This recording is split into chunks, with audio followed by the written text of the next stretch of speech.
Translation of the Relics of the Holy Passion-Bearer Wenceslas, Prince of the Czechs, March 4th. A Christian prince, dedicated to peace and the evangelization of his people, is martyred by his own pagan-influenced brother at the doors of a church. A heads up in the spirit of transparency. Please be advised that this content may include martyrdom, physical violence, and death of family. Saint Wenceslas, Prince of the Czech lands, was born around the year 907 into a time of spiritual transition in his nation. He was the grandson of the holy martyr and Princess Ludmila, and the son of Prince Vratislav. Following the early repose of his father, the spiritual formation of young Wenceslas became the sacred charge of his grandmother, the revered Ludmila.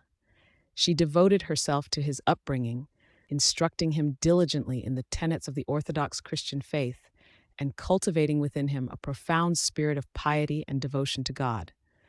This Christian influence was not without opposition. His mother, Drahomira, maintained pagan beliefs and actively resisted Ludmila's efforts to raise Wenceslas in the church. This spiritual conflict tragically culminated in the martyrdom of Saint Ludmila, who offered her life for her faith and for the Christian future of her grandson. Upon reaching the age of 18, Wenceslas ascended to the throne of the Czech lands.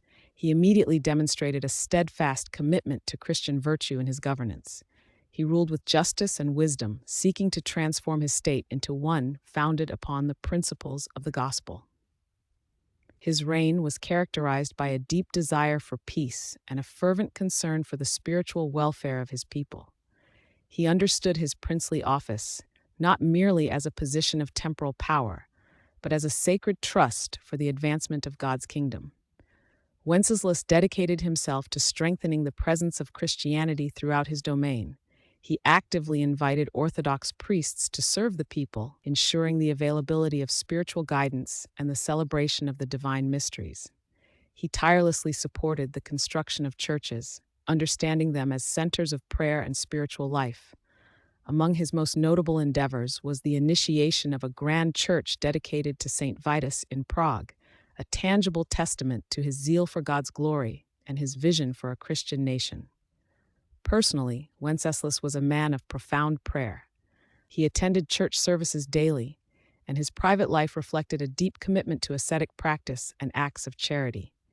He ministered to the poor, the sick, and the orphaned, recognizing in them the image of Christ and serving them as he would serve the Lord himself. His mercy extended even to those who opposed him, offering a clear witness to the transformative power of faith and the Christian call to forgiveness. The policies of Prince Wenceslas, rooted deeply in his Christian convictions, inevitably encountered opposition. His unwavering efforts to promote Christianity and his strategic decision to recognize the German King Henry I as sovereign were undertaken to secure lasting peace and stability for his lands, avoiding unnecessary conflict. However, these actions created discord among certain powerful elements of the Czech nobility. These nobles, influenced by lingering pagan traditions and driven by worldly ambition, preferred the more traditional, less Christian-oriented policies favored by Wenceslas's younger brother, Boleslav.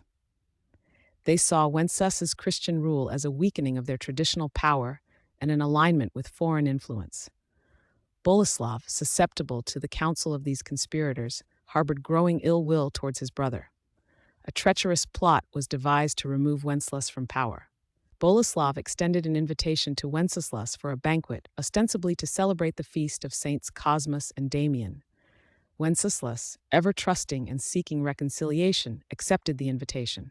The following morning, on September 28th, as Wenceslas made his customary way to Matins, Boleslav and his accomplices launched their attack. Wenceslas, a prince of peace, was slain at the very door of the church, becoming a passion-bearer who offered his life as a witness for the faith. His final words, uttered in a spirit of profound forgiveness, were, "Brother, may God forgive you." This martyrdom occurred in the year 929, though some historical accounts suggest the year 935. The people of the Czech lands, recognizing the virtue of their martyred prince, soon began to venerate Wenceslas as a saint. The memory of his righteous life, his compassionate rule, and his sacrificial death spread throughout the land, confirming his sanctity. Boleslav, confronted by the widespread veneration of his brother and perhaps moved by genuine repentance, later acknowledged the gravity of his crime. 3 years after the martyrdom, Boleslav himself orchestrated the solemn transfer of his brother's incorrupt relics. The precious relics were translated from the place of his repose to the church of St. Vitus in Prague, the very church Wenceslas had himself begun to build as a monument to Christ. This solemn translation of the relics of the Holy Passion-Bearer Wenceslas is commemorated by the Church on March 4th. This day marks the official recognition of his sanctity and the enduring presence of his witness in the Orthodox Church. Through his life, his just rule, and his martyrdom, St. Wenceslas offered a profound example of Christian leadership and unwavering faith, guiding his people towards the light of Christ even unto death. His memory continues to be a source of inspiration, calling all believers to live lives of justice, mercy, and devotion, and to bear witness to Christ in all circumstances.